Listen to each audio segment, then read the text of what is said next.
Am I the a-hole for giving my late wife's jewelry to my daughter instead of my new wife? I, 42M, never imagined I'd be in a situation like this. 5 years ago, I lost my first wife Emily to cancer. We were together for 15 years and have a daughter, Sophie, 17F. Emily was the love of my life. When she passed, both Sophie and I were devastated. Sophie was only 12, and we clung to each other to get through the grief. Keeping Emily's memory alive helped us heal. We have photos of her around the house, share stories, and saved a few of her cherished belongings, especially her jewelry. Emily had a modest but beautiful collection, including her engagement ring and a ruby pendant I gave her on our 10th anniversary. I always knew those pieces would one day go to Sophie, so she could feel her mom with her at important moments. 3 years after Emily's passing, I met Laura, 37F. I wasn't looking for love, but it found me. We worked at the same company, and she made me laugh again for the first time in years. She knew I was a widower, and respected that my late wife would always have a place in my heart.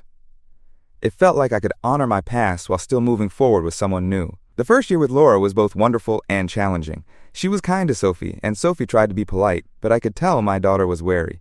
In her eyes, accepting a stepmom felt like betraying her mom. I reassured Sophie that no one would ever replace her mother. Laura understood and gave Sophie space, trying small gestures like taking her for ice cream or asking about her hobbies. Some efforts helped them warm up a bit, but there was always an undercurrent of tension. After a year of dating, I proposed to Laura with a new ring I bought. I never even considered using Emily's ring. I've always planned to save that for Sophie one day. Laura said yes, and Sophie managed a genuine smile during our engagement dinner.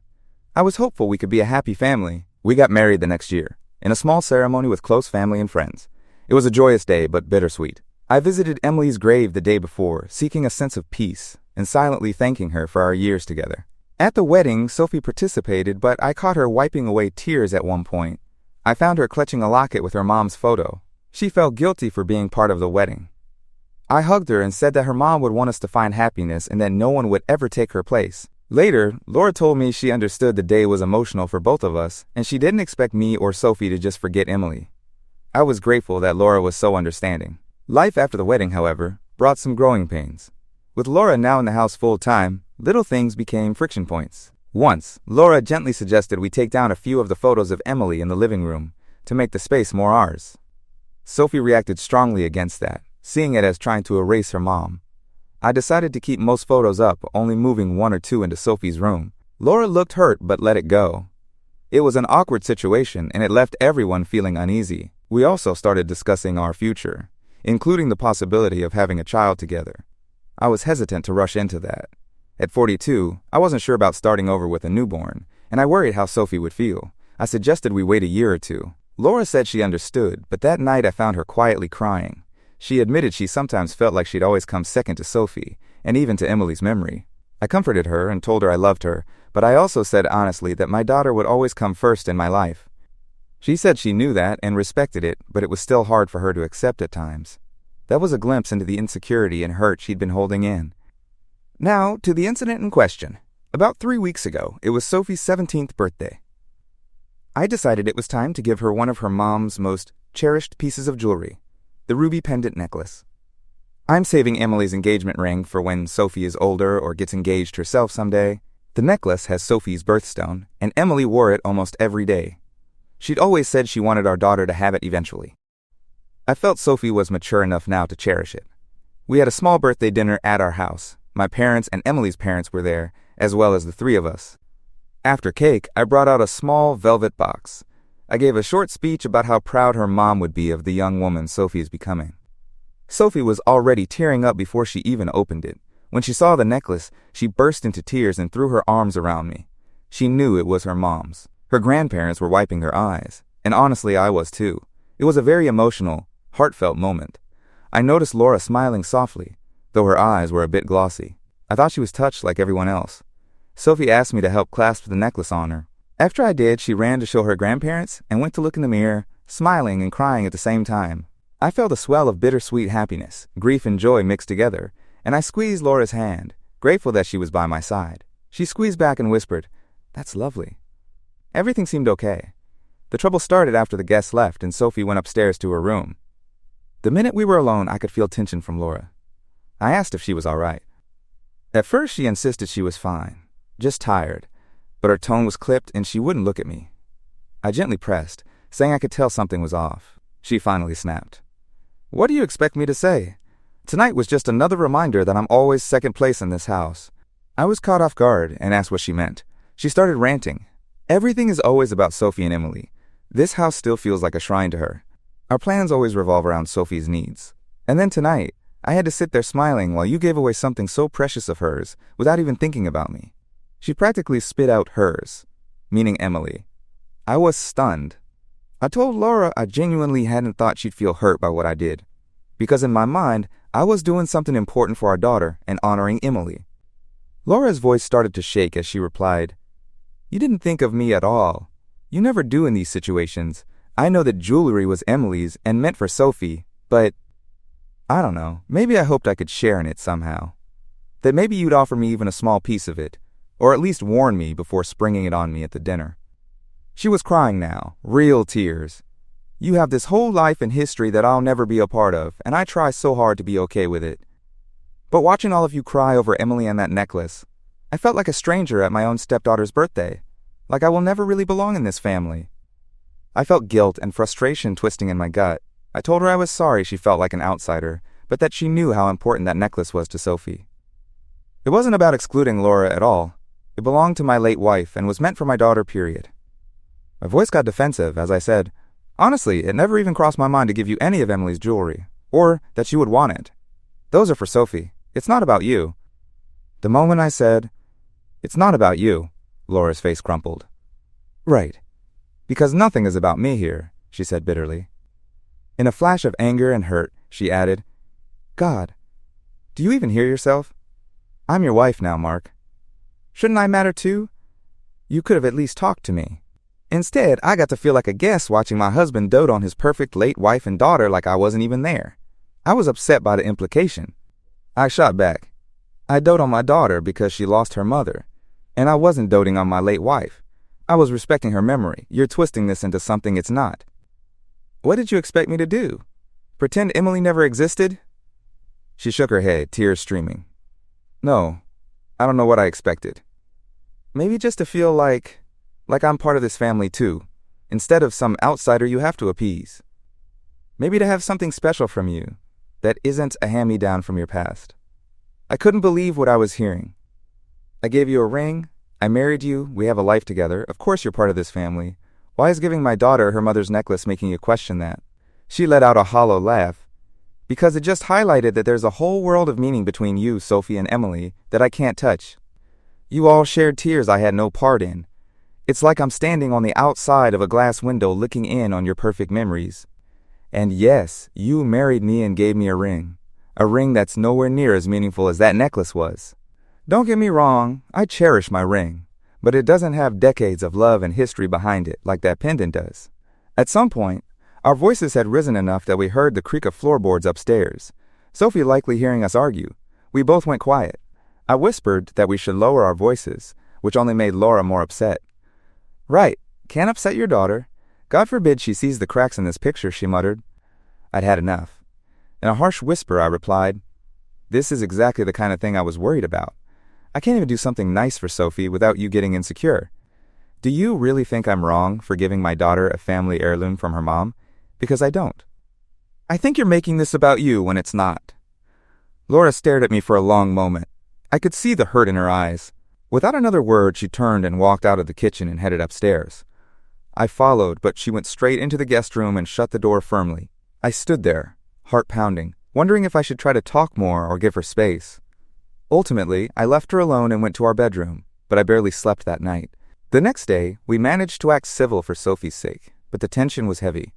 When Sophie was at school, I tried to talk to Laura again. She was calmer but emotionally distant. She said she needed time to sort through how she felt. That evening we talked more quietly once Sophie was out of earshot. Laura said she knew logically the necklace was meant for Sophie, and that perhaps her reaction was more about built-up feelings than that one incident. She expressed that she's unsure if she can continue feeling like she's living in the shadow of a woman who's no longer here, and she suggested maybe counseling or something needs to change. I agreed that we could try couples therapy and told her I want to make her feel more secure and included. She didn't commit to any plan. She just nodded and went to bed early in the guest room again. Since that fight, for the past 3 weeks, things have been tense but polite between us. We function day to day, but there's an emotional distance. We haven't told Sophie about the argument explicitly, but I think she suspects, because Laura hasn't been as warm or chatty as usual, and I've caught my daughter looking concerned or confused by the atmosphere. We also haven't gone to therapy yet. I looked up a few counselors covered by our insurance and sent them to Laura, but she hasn't picked one or made an appointment. In the meantime, I feel like I'm walking on eggshells. I'm terrified of bringing up anything related to Emily or the past now. Last week, when Sophie and I were looking through an old photo album for a school project of hers, I noticed Laura quietly leave the room, and I felt awful. To her credit, Laura hasn't blown up again. She seems more sad than angry. I've tried to be extra attentive, making her coffee in the morning, inviting her out for walks, and while she appreciates it, I can tell it doesn't address the core issue. I love my wife. I don't want this to end our marriage. I also love my daughter and will never regret giving her that necklace. But I'm stuck. I don't think I did anything wrong honoring my late wife's wish and giving our daughter something so meaningful. Yet seeing how much I hurt Laura, I wonder if I handled it poorly. Should I have talked to her first? Should I have waited until Sophie was older? Or until maybe Laura felt more secure? But that feels like I would be putting my wife's insecurity above my daughter's feelings and my late wife's memory. On the other hand, Laura is my partner now, and I never meant to dismiss her feelings. Some of my friends say Laura is being unreasonable and that, of course, my daughter's claim to her mother's things comes first. One even called her jealous of a dead woman, which felt cruel. Others, however, pointed out that maybe I haven't truly moved on, and it's unfair to marry someone if you're still so wrapped up in your previous life. I don't think that's true. I will always love Emily, but I love Laura too. It's different, but real. I never thought it was a competition, until now, when Laura basically voiced that it feels like one to her. I feel like a jerk, and also defensive at the same time. I keep replaying that moment of handing Sophie the necklace, and then seeing Laura's forced smile. At the time, I was so caught up in making it special for my daughter. I just didn't see what it might have looked like from my new wife's perspective. So here I am. I turned to this forum because I genuinely don't know if I'm in the wrong. Was I the asshole for giving my late wife's jewelry to my daughter instead of offering it to, or at least consulting, my new wife? Did I mishandle the whole situation? I'm torn between my roles as a husband and a father, and I hate that they've come into conflict. TLDR, my first wife died, and I saved her jewelry for our daughter. I gave an important necklace to my daughter on her 17th birthday. My new wife was deeply hurt. I didn't consider giving any of it to her, or even warning her. We had a huge fight, and she feels like she's living in my late wife's shadow. Now there's major tension in our marriage. I think I was just doing right by my daughter and late wife's memory, but maybe I handled it insensitively toward my new wife. Am I the asshole? Update 1. First, I want to thank everyone who took the time to share their thoughts and judgments. I was overwhelmed by the responses. Reading them was eye-opening. Many of you were on my side. Some even called Laura jealous of a dead woman, while others empathized with her feelings and urged me to be more sensitive. I took it all to heart. After posting, I tried to approach the situation proactively. I sat down with Laura, told her I loved her and wanted our marriage to work, but I also stood by giving Sophie the necklace. I apologized for not discussing it with her beforehand and for hurting her feelings. She was still withdrawn, but she did nod and say okay. I suggested couples therapy again. She said maybe, but she wasn't ready yet. At least we were talking calmly, or so I thought. For a couple of days, things seemed a bit better. We were civil, and I had a bit of hope. But that peace was short-lived. What I didn't know was that Laura decided to have a heart-to-heart with Sophie without telling me. I came home from work 2 days later to find Sophie in her room, eyes red from crying. I immediately asked what happened. She hesitated, then confessed that Laura had talked to her about the whole situation. From what Sophie told me, Laura tried to explain that she felt hurt and left out by the necklace, and that she feared I'd always put Sophie and my late wife's memory above her. Sophie said she was sympathetic, but also honest with Laura. She told her the necklace was extremely important to her and that, of course, she loved her mom more. In her words, well, that's my mom. Apparently, that upset Laura. She ended up raising her voice and saying something about being my wife and feeling like she'll never matter as much as someone who's gone. Sophie said at that point she started crying and basically asked Laura to leave her alone. Laura left her room, and that's when I arrived home, oblivious. I was fuming when I heard this. I know Laura probably meant well on some level, but dumping her insecurities on a grieving teenager was way out of line. Sophie was clearly rattled and even said, maybe I shouldn't have accepted the necklace if it causes this much trouble. That broke my heart. I assured her none of this was her fault and that her mom wanted her to have it. After comforting Sophie, I went to find Laura. She was in our bedroom, looking miserable. I was beyond yelling. I spoke in a low, firm voice. I told her I knew she had talked to Sophie and that I was extremely upset she'd crossed that line. We had agreed not to involve our daughter, and yet she did. I said it was unfair to make Sophie feel guilty for cherishing something of her mom's. Laura burst into tears and said she only talked to Sophie because she felt isolated and wanted Sophie to understand her perspective. I thought maybe if she heard how I felt she wouldn't hate me, she said. I responded, "She doesn't hate you, Laura. But she's a kid. It's not her job to manage your feelings." Things escalated from there. Through tears, Laura said something like, "I'm drowning here, Mark. You and Sophie have each other and all the memories, and I have no one. I just keep swallowing my feelings."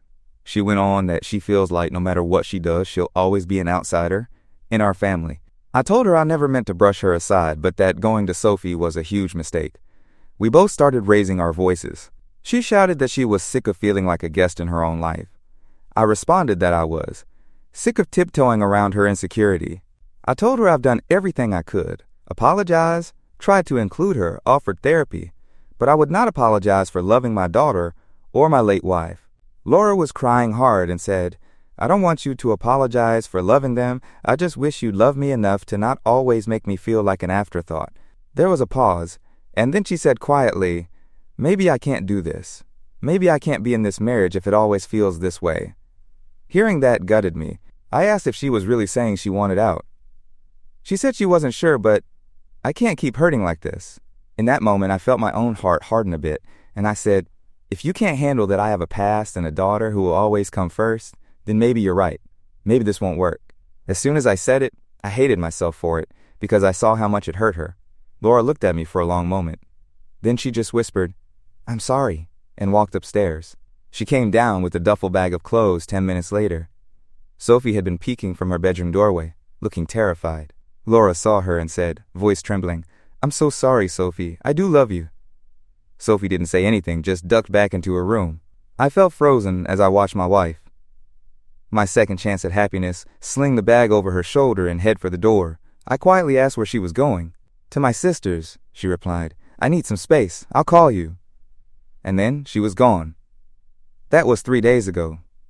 Since then, we've only exchanged a few brief texts. She said she needs time to think, and I told her I understand. I've been focusing on Sophie, who is trying to be brave but is clearly hurting and blaming herself. I keep telling her this is between me and Laura, and that we both love her very much. It kills me that my daughter feels even a shred of guilt about this. As for me, I'm devastated and torn. Part of me is furious at how Laura handled everything. Another part misses her terribly and is heartbroken that it came to this. I don't know if my marriage is going to survive. I want to hope it will, but I honestly don't know what's going to happen next. For now, I'm just trying to be there for my daughter. I hope in time Laura and I can talk more and see if we can rebuild trust. I'll update again when I know more. Right now, I'm just numb and trying to get through each day. Update 2 weeks passed with almost no contact, until a few days ago when Laura asked to meet and talk. I was bracing for the worst, but what happened was completely unexpected. She told me she's pregnant. I was stunned. She found out after she'd been at her sister's for a week. Through tears, she said she wants the baby and hopes we can work things out so we can raise our child together. I was hit with a storm of emotions, shock, fear, even a flash of joy. I held her hand and told her I'm here for her and the baby, and that I want to try to fix things between us. We had a long, emotional talk. We both apologized for the hurt we caused each other. We agreed to start couples counseling right away. Laura admitted she felt alone and that she handled things poorly, and I admitted I hadn't been as understanding as I should have been. It was a relief to finally be on the same page about trying to heal. However, Laura also said that for her to move back home, some changes would be needed. She said gently that she needs our house to feel like her home too, not just a memorial to Emily. With a baby coming, she wants to create a space where our new family can thrive without constant resentment or feeling out of place. She suggested that maybe we could eventually move to a new house, or at least put away some of the prominent photos of Emily in the common areas. Not to erase her, she insisted, just to make room for us. I knew this issue would surface eventually. It still hurt to hear, but with the baby in the picture, I understood her point. I agreed we could make some changes. I told her we'd find a balance so that Emily's memory is still respected. Sophie and I can keep what we need, while also making the home comfortable for Laura and the baby. This seemed to ease her mind. We decided Laura would come back home in a few days. Before that, I needed to talk to Sophie about everything. That evening, I sat my daughter down and told her the news. I explained that Laura and I were reconciling and that she's pregnant.